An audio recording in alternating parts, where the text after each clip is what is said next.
Happy New Year, everyone! Welcome back to my channel. Today, I'm going to walk you through my entire process on how I made the Extreme Bull Griffin using my 3D pen. For those who don't know me, my name is Samantha. I am a casual YouTuber who loves making EUC content, but I also have a serious hobby of making mini plastic EUC using my 3D pen. Today's project is unusual because I am free from distractions as I am away on holiday for Christmas and New Year. Therefore, I hope to produce something truly magnificent. Little did I know that my high expectations would later teach me an important lesson.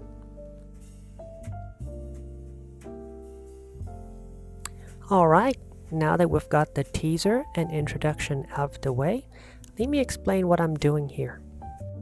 I generally start off by making the EUC's tire, and to do that, I print a picture of the wheel on a piece of paper and cut out the tire according to the picture so I can begin sizing up the silicone mold. Here, I'm using modeling clay to create a shape resembling the tire, which looks like a hockey puck.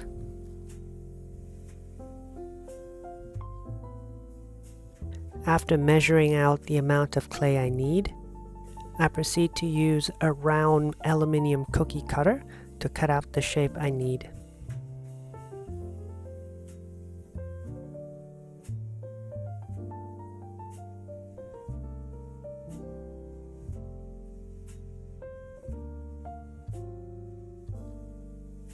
I then flatten the top and the bottom of the clay cookie using 2 pieces of plexiglass.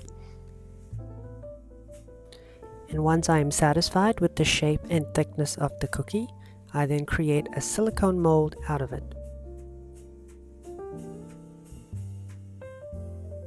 And here you can see that I'm filling up the mold with plastic bits and pieces, most of which are recycled plastic from my older projects.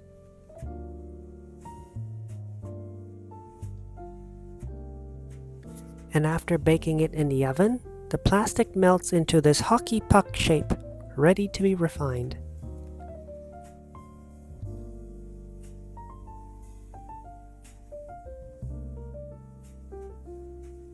The refining process is straightforward but time-consuming, and to help me out with the task, I've got my handy mini drill press that can remove a lot of material quickly. Except when I mean quickly, I mean it will take me around 2 or 3 hours.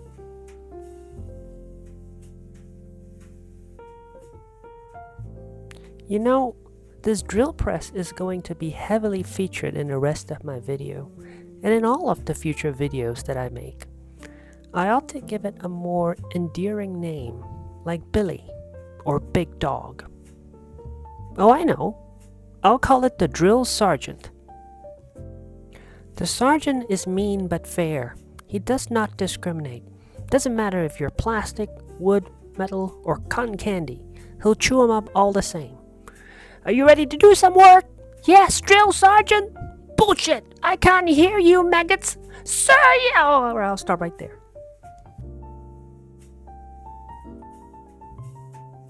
Perhaps some of you might be curious about my selection of wheels to make. Previously, I made the InMotion V11, and before that, the veteran Abrams. I am now making the Griffin, which is hardly a wheel that garners a lot of attention online. I also made the EX30, which is a fairly popular wheel during its time, but that was gifted to a friend. And I also made the Kingsong S22. By now, you would have noticed a pattern of me cycling through the different EUC brands, but choosing to stick with older suspension models. In short, I am drawn to aesthetically pleasing wheels. In my opinion, the S22 remains one of the best looking EUCs out there, followed by the NOSFET Aero and the InMotion V12S. They curve in all the right places and has a unique color palette. And I noticed that aesthetics tend to take a back seat when EUCs are optimized for performance. Some wheels look awfully utilitarian, almost to the point of looking like metal boxes on a wheel, all because we need to adhere pads to the side of it. To me, at least in the eyes of a woman, beauty is important too. Therefore, I'm attracted to wheels that are elegant and mature, not aggressive. I'm not opposed to making the E20 as well, which is clearly designed for children who eats eggs for breakfast. I chose to make the Griffin this time because I find her pink LED lights irresistible, and I haven't got any other Extreme Bull models in mind to make right now. Let me know in the comment section which EUC you think is the most beautiful and why.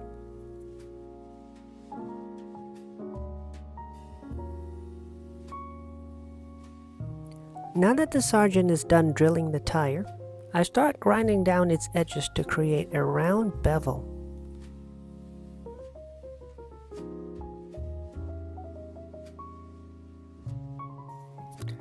I then drill some holes into it to bring out the rim and the motor.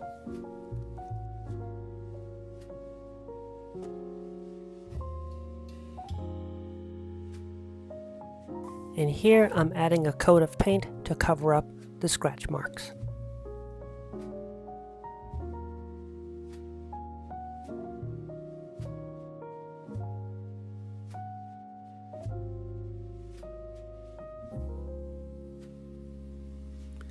And here is what it looks like when it's done. I painted the rim pink because I felt like it. Also, the original was boringly black.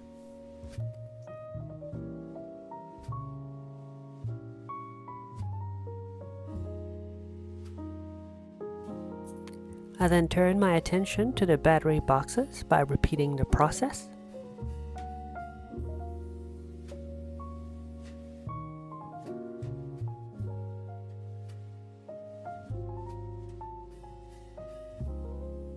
Except instead of using modeling clay, I turn to my 3D pen to create the layers and layers of plastic.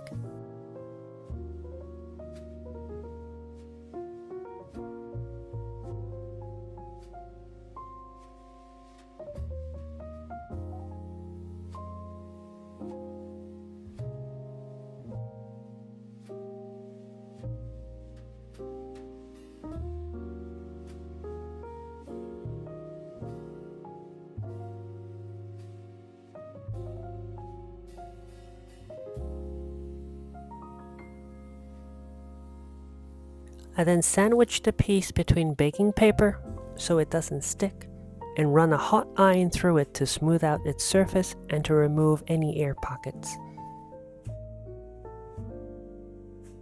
I then resume by adding more plastic layers with my 3D pen, melting it down with the iron, and repeat the process until I am satisfied with the thickness of the piece.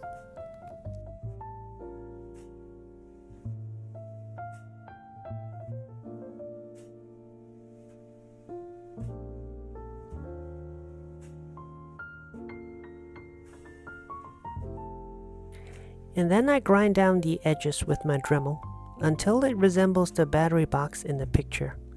Sometimes I pass this task to the sergeant if the piece was too small, but that takes more time and hence I prefer to do it myself. As you can see, I like to grind or sand my pieces in a little box to catch any loose plastic for later recycling.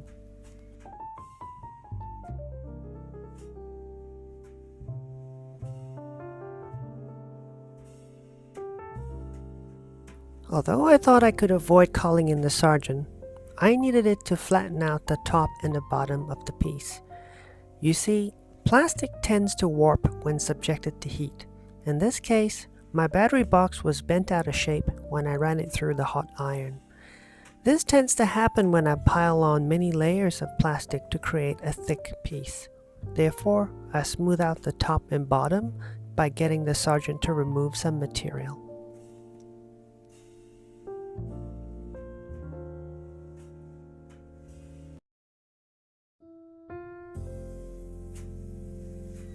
And this is how it looks when it's done. I then create a silicone mold with this piece so I can duplicate it one more time.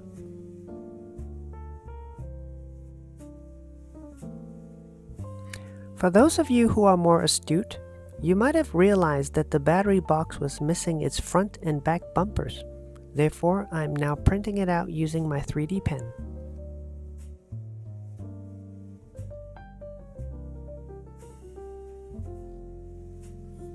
But due to how delicate these pieces are, using the Dremel or the Sargent would obliterate it. Therefore, I performed microsurgery on the piece using my ultrasonic cutter.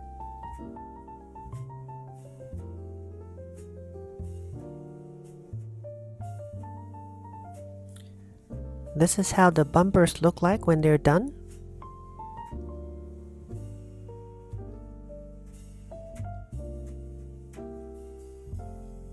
And then I attach them to the battery boxes like this.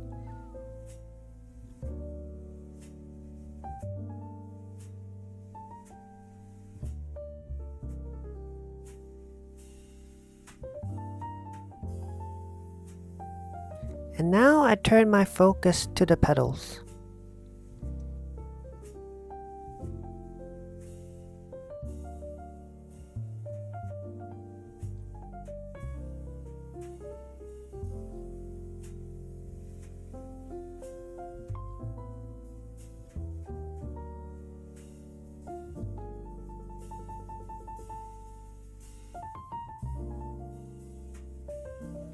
As with all my pedals, I install a hinge mechanism to allow it to flip up and down just like the real thing. Here, I'm inserting a 1mm pin into the pedal to create the mechanism. If you can't picture it, then imagine the hinge mechanism on your door.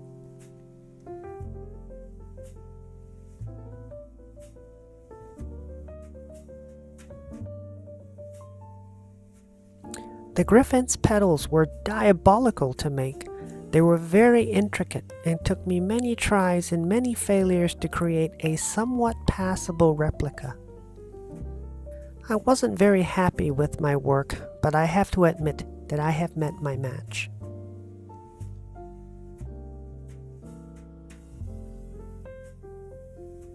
And this is what it looks like when it's done.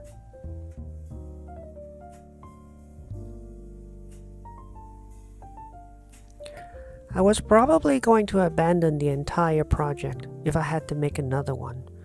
Good thing I could create a silicone mold to avoid repeating the hard work. And now I have a pair of identical pedals for both the left and right side. Now let's be clear. I am not blaming Extreme Bull for making such beautifully intricate pedals.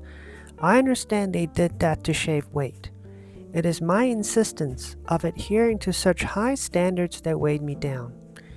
There will be many more frustrating moments like this, unfortunately, in the hours and days to come. I am a terrible perfectionist when it comes to this.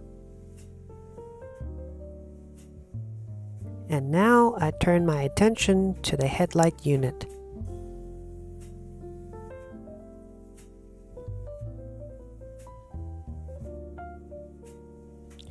It was reasonably straightforward and easy to make.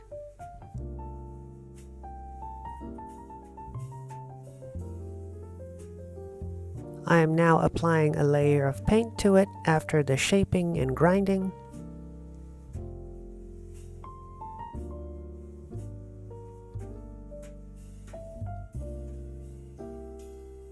And this is what it looks like when it's done. I apologize for the poor lighting.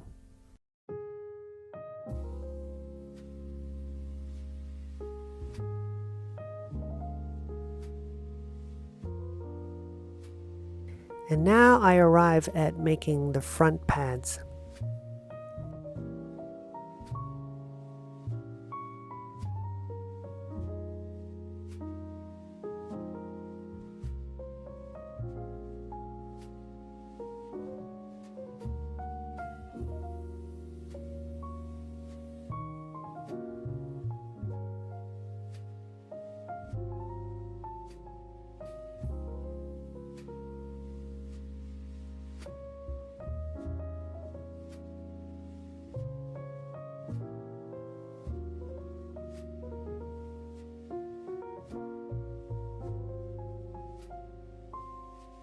And here is what it looks like when it's done.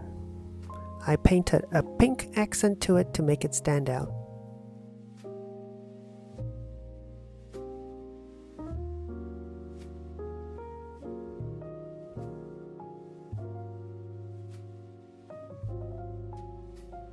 And naturally, this brings me to the back pads.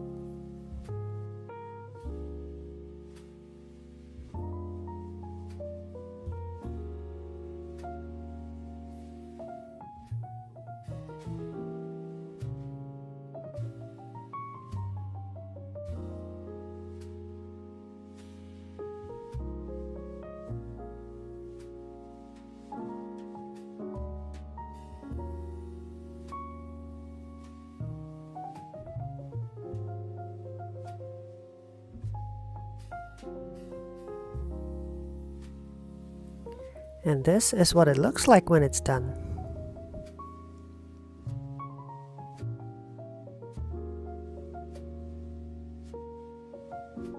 And now for my pièce de résistance, I work on the handlebars.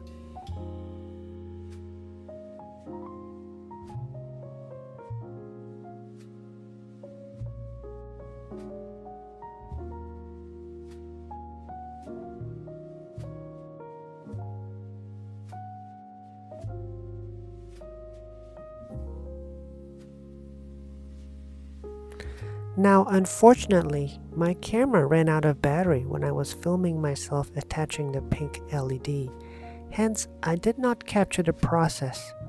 Suffice to say, the Griffin has a very unique handlebar that is translucent. It remains pale when the wheel is turned off, but turns bright pink when it's turned on, which reminds me of someone I know.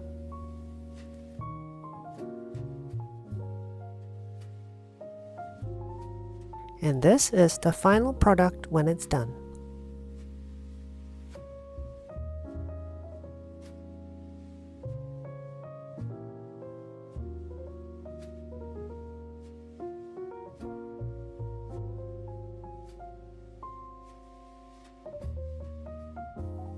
And oh, this is the trolley handle before I forget. And now comes the moment of truth. Whether or not my parts will fit nicely together depends on how accurate and consistent I have been in making them. Poor quality parts will lead to a poor quality wheel.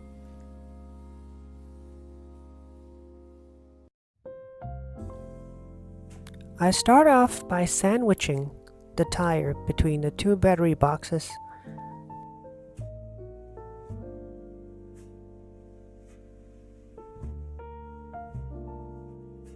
Before welding a plastic bridge between them to keep them attached. I then created some kind of a bracket to support two 3mm yellow LED that I place into the headlight.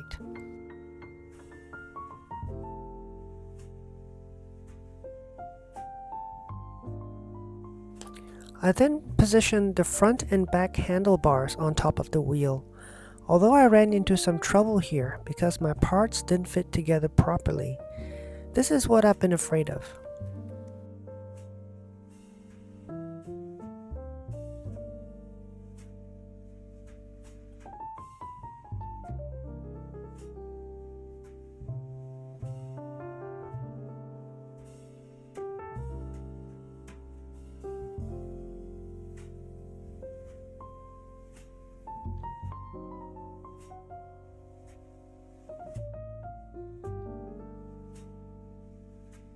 I eventually overcame that, sort of, and moved on to the soldering.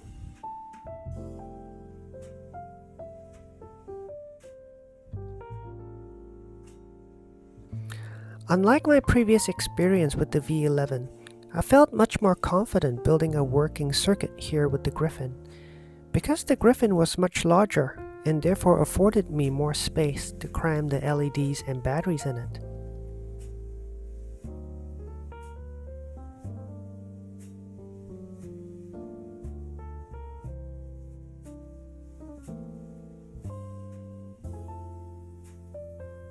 And here I'm creating a housing for the battery.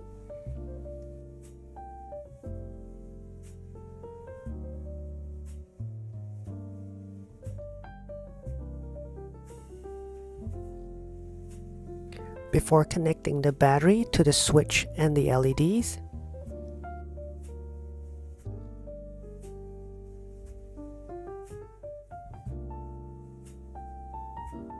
I wished I had the foresight to take some close-up footage here so you can appreciate what it looks like on the inside, but I forgot.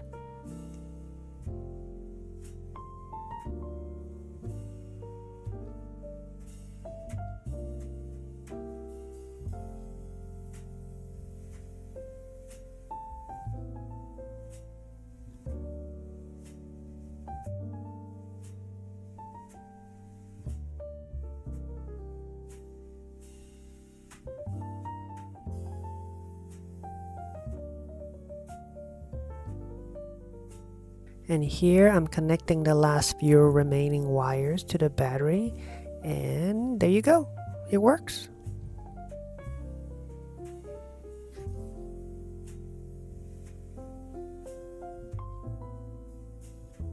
And now all I need to do is to close it up.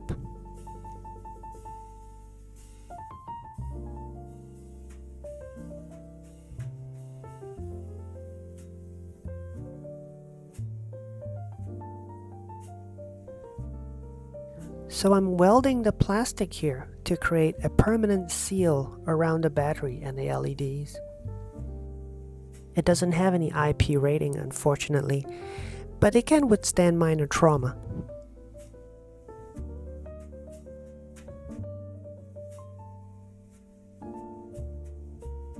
And here I'm attaching the kickstand to the back of the wheel.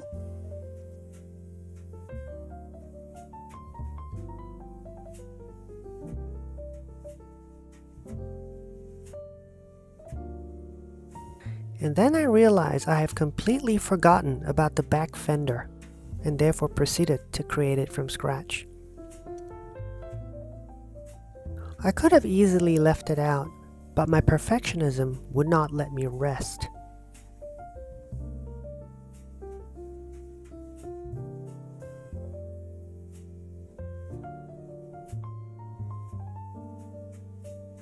And here I'm applying some water decals to the back fender before applying a coat of paint.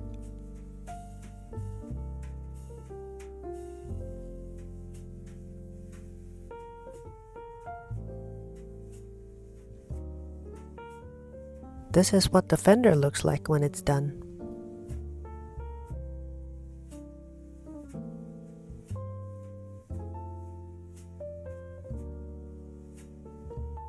And now I proceed to work on the top pads.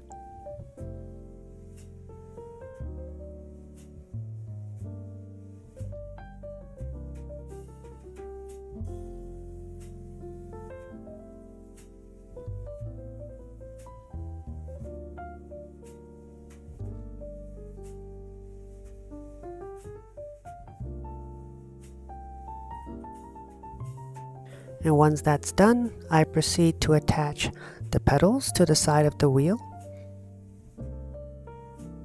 Here I can be seen screwing a 1mm screw into the pedal.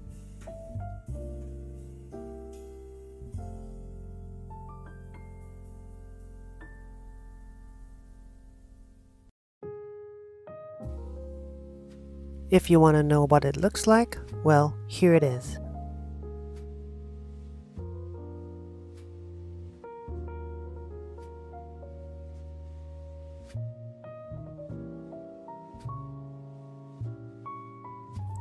And then I move on to attach the front and back pads to the wheel.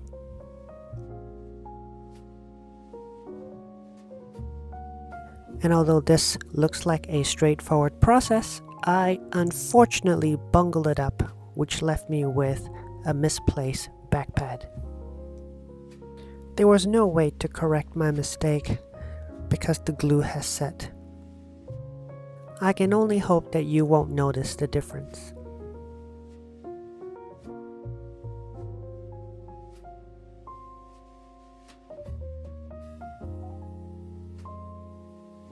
and at last I finish it off by applying a final coat of paint.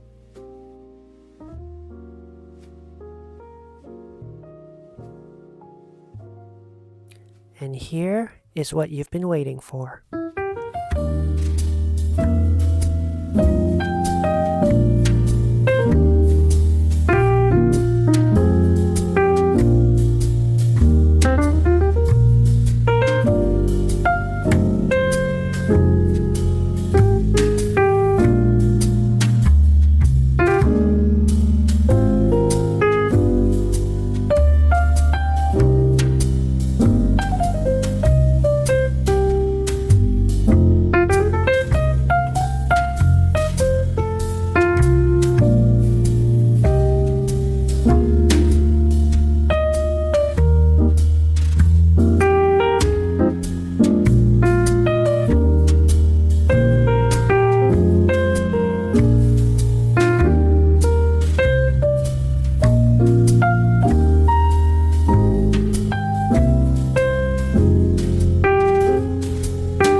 Thank you for sticking with me till the end.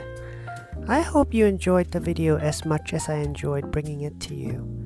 I spent more than 100 hours making it, but much of that time was spent mulling over tiny imperfections that ultimately gave the wheel its charm. My perfectionism was sapping the joy of my hobby, and I had to learn how to let go. Although this wheel isn't perfect, it is still my tiny little griffin, and I'm proud of it.